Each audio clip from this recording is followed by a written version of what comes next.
Lubog din sa baha ang maraming lugar sa Bulacan itong weekend dahil sa ulang dala ng habagat na sinabayan pa ng high tide. Ang ilang taga-Kalumpit gumagamit na ng mga bangka bilang transportasyon dahil hanggang dibdib ang baha sa kanilang lugar. Halos umabot na sa bubong ng ilang bahay ang baha.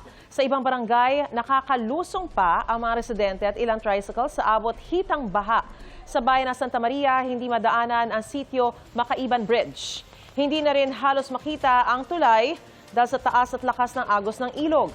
Lumikas na ang ilang nakatira malapit sa ilog pero may mga nanatili pa rin dahil hindi maiwan ang mga alagang hayop.